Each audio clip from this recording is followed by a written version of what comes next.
record. Wow, that's still I'm never gonna get used to that. Can that stop, Hey, please? hey, welcome back. Welcome back to the Not Stupid Podcast, Dynasty Fantasy Football. We're going sleepers in your rookie draft for wide receivers. We did the running backs. You already seen that. That was in the last video. You already watched. You know, or you're watching this one first. I'll link the running backs video below. We don't know. YouTube algorithms. That's future Kyle and Tom. That's our editors / hosts. This won't be edited. Friends. So anyway, like I said, we're going to be doing Dynasty rookie sleepers. Going wide receivers. We did the running backs already. Depends on which video gets posted first. But again, we're trying to find value late in the draft. Maybe you like some guys, maybe you don't. And usually at this point, 4th round, late 3rd round, even in the 3rd round, you're kind of just throwing darts at the wall, looking for upside. So I started with Bruce last time. So I'm going to start with Al this time. Al, who do you have as your rookie sleeper? Oh, this is a good one. This is fully narrative driven, even more than my running back was. But my rookie wide receiver sleeper is Nico Collins. And I know in actually drafts, he's probably sneaking into the early 3rd. Sometimes he might even get in the late 2nd. But the big reason why I like this guy is because, one, we'll start on the Houston Texans. Obviously, they're going to be a bad team. However, if you look at their depth chart, there's really not too much there. We got Brandon Cooks, we got Randall Cobb, but Nico Collins is going to absolutely, and similar to my running back sleeper, he's absolutely going to have opportunity on this team to at least, show himself and see if he can do anything on this team. Nico Collins, 6'4", 215. That's a real nice X receiver style size. So big fan of that, especially when you're looking at the guys on this team. Brandon Cook's not the biggest guy. Randall Cobb's more of a slot guy. So, he has this specific role that he might be able to fill on the Texans. Another thing with Nico Collins is he went to Michigan for school. And if anyone knows anything about Michigan, is they don't know how to develop their players whatsoever. Hold on. Shea Patterson just signed to the CFL today. Okay. Yeah, and they have atrocious quarterback play, and their wide receivers there really end up not doing much. I can't think of the name of the guy. Who was the guy that was just there the previous draft? Donovan Peoples-Jones. Yes, Donovan Peoples-Jones, which, okay, he didn't do too much his rookie year, but he definitely showed flashes more than what people were expecting for him coming out of Michigan. And it's because when they're in Michigan, you're not really seeing much. Nico Collins had 3 years of production there. First year, only 27 receiving yards, only played in 2 games, so that's not too much. But 2018 had 632 yards in 13 games, and in 2019 had 729 in 12 games. So you saw a little bit of progression there as he was getting older. That's nice to see. But like I said, fully narrative driven. One of the big things is just the opportunity is going to be there on Houston, and I think that people were kind of overlooking him. At least dynasty players were kind of overlooking him because the production wasn't there too much in college. But I think that was more a product of his team and not him himself. He was drafted in the late 3rd, so I like to see that. Anyone that's has at least day 2 capital, good to see. So Nico Collins, yeah, I actually really like this guy, and I was in a couple, at least one of my leagues that I play, and I was pretty disappointed to not be able to snag him in my rookie draft, but it is what it is. Yeah, I actually think he's probably going to go similar to the Donovan Peoples-Jones trajectory. I think Nico Collins is actually better. I've watched him a lot. He actually killed Ohio State a year ago, 2 years ago, I can't remember. But he's actually an underrated player. Again, can't get him the ball though. So I like that. And if you can get Nico Collins in the 3rd round, I'd even try to get him in the late 2nd if it's a 1 quarterback league. That's what I'm saying. That's where he's kind of going in that late 2nd, early 3rd right now. Yeah, and I think it's definitely worth it too because listen, it's opportunity. Who knows who's throwing the ball, but he'll be on the field, and that's really kind of all that matters. So, Bruce, who is your guy? So in the last week, my sleeper pick has changed because prior to the Julio Jones trade, I was going to say Dez Fitzpatrick. I still think there's a role for him. I still think there's a role for him on that team. And you're forgetting Josh Reynolds. Right, but even still, I still think there was a role for him on that team, even if now at worst he's wide receiver 4. But that's beside the point. My pick, because I think the value's there, and it's even later, potentially undrafted, Tutu Atwell. That is So- a hot take. So listen, so again, this is probably more based on the fact that you can probably get him as an undrafted free agent. And if you have a deep roster, he probably won't cost you a lot of blind bid dollars if that's how you run your league. I imagine most do that. But anyway, Tutu Atwell. So very undersized, first of all, for Tutu Atwell out of Louisville, 5'9", 155. Now, I say this because I don't want to compare him. I'm saying this. I am not comparing him to Devonta Smith, possibly the wide receiver one from this class, depending on who you talk to. But Devonta Smith, he was still getting knocks about maybe his size, maybe at 170. He's a couple inches taller, but maybe at that 170 range, he's still undersized for the NFL. Didn't matter. Still a high first round pick. So someone like Tutu Atwell, maybe he's a little less. Maybe he puts on weight when he gets into the pros. Who knows? But my point being, he goes to the Rams, high-powered offense. There's a lot of guys there already. I get it. And I believe they added Deshaun Jackson as well, for week 1, and then he gets hurt. But Maybe week 2. maybe. as usual. But either way, he's there. But my whole reason for bringing him up is the real-life draft capital. My take is if you take a guy in the second round, you're going to find a way to use him significantly. Now, I think he's probably going to... JJ Arcega-Whiteside would like to have a word. A lot of other guys, Van Jefferson would like to have a word because still he was literally Same in team. the same team, same spot pretty much last year. But I think for the Van Jefferson was drafted a lot higher than Tutu Atwell going undrafted this year. But my point being is he had great numbers at Louisville. Say what you want about what the competition might be, but still, I look at his 2019 season was when he was really good. 69 receptions, nice, 1,272 yards and 11 touchdowns. He had a solid season in 2019. He maybe kind of underperformed last year, just 625 yards and 7 touchdowns in 9 games last year. Maybe that dropped his stock, but the Rams must have seen something to take him in round 2. But listen, and then I know I brought up Devonta Smith before.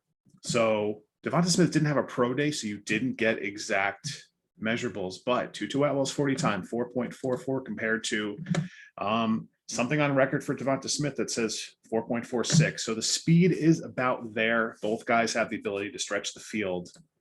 Not saying he's as talented or have as productive his career, but I don't see why Atwell, especially if he's going to be the punt returner, which he may be, that at least guarantees him a spot on the team for now going forward. And if there's injuries, you never know. He might have a role on this team. Maybe he's worthy of at least a roster spot. But to get him as any guy you can get as an undrafted free agent, or like you said, if you have a 5-round draft, maybe he's worth a flyer there. I don't know. I don't think he's going to be this amazing guy, but for the value, it's absolutely worth it. Yeah, I think for sure, like if you're in the back of the 4th round or even in the 4th round in general, and you're just like, I have no conviction on any of these guys, and you see a 2nd round draft capital sitting there in a Sean McVay offense, I totally agree with you that there is a plan. The question is, what is that plan? And I don't know. Like I said, I don't know either. don't know. But you know what, though? At that rate, like you said, 2nd round wide receiver, give it a shot. Again, a burner. Yeah. Like you said, I brought up Van Jefferson because I believe last year he was getting taken in 2nd rounds, maybe 3rd rounds, and we didn't really see much from him last year. A couple of flashes, but nothing special. And he was also drafted pretty high by the Rams. So again, we could have the same conversation in a year or two and say, "Oh, Tutu Atwell, why they take him in the 2nd round? That was a huge bust." But again, considering he's not being drafted, I think it's a steal as an undrafted free agent, which is where I personally got him. The one thing is I see lately Tutu Atwell's going more like mid to late 3rd round. So then he's way up because then Yeah, I think people have caught on a well, little for the bit. same exact reasons you're saying. And I think one thing too, before I go on to my own here, and I guess I'll leave it at this, is I think that late 3rd round, early 4th round is probably right for him given the round 2 draft capital.